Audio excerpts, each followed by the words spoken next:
You have access to God, and I need Christians to understand what that actually means because somewhere along the way, we created a culture where people believe they have to get to a certain church, a certain conference, a certain pastor, a certain prophet, a certain women's gathering because I need my breakthrough. But why have we reduced an omnipresent God to an appointment? Come to Tennessee on May 7th and get your breakthrough. What? Like, God is present on May 6th. God is present in your living room. God is present when nobody has a microphone. God is present when there is no one there to worship with you, no worship team, no conference registration, no altar call, and nobody laying hands on you. God is not confined to our events.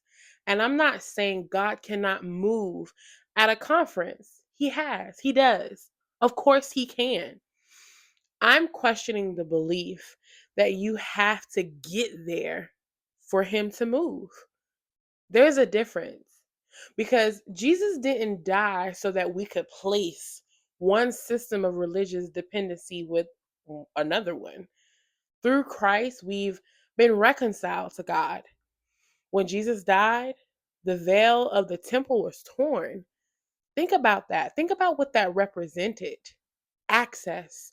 And yet, we've convinced people that they still need somebody else standing between them and God.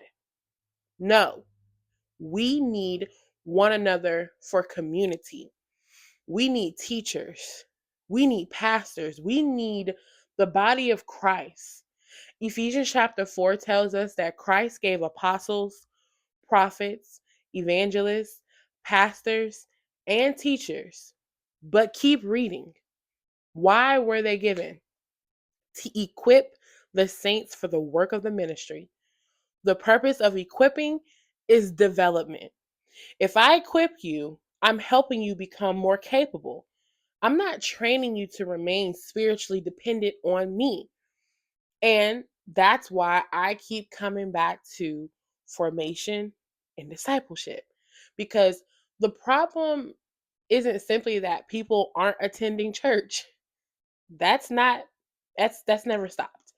People can attend church every Sunday and remain spiritually underdeveloped. You can attend every conference, run to every altar call, receive every prophetic word, fall on the floor, cry, shout, feel inspired, and still leave without being formed. Jesus explained this in the parable of the sower. Someone can receive the word with joy and still have no roots. Emotional response is not necessarily transformation. That's why I don't want people chasing experiences. I want people to know God, learn His character, study His word, pray, obey, develop discernment. Allow the Holy Spirit to correct you. Learn how to walk with God when nobody is watching and nothing exciting is happening. That's discipleship. And much of that formation should begin in the home, not the first time when somebody enters a church building. Parents discipling children, believers discipling one another, mature believers equipping, developing believers, the body functioning like a body. And yes, we need community. God created us for relationships, but community and spiritual dependency are not the same thing. A pastor can help you, a teacher can teach you, a prophet can speak, another believer can pray with you, but none of them died to reconcile you to the Father. Jesus did that.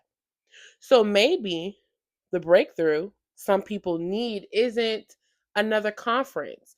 Maybe it's finally understanding I have access to God, not because I'm powerful, not because I'm spiritually elite, not because I found the right ministry, because of Christ.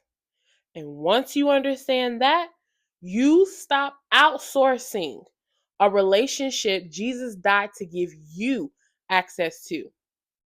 You have access to God. Don't forget that.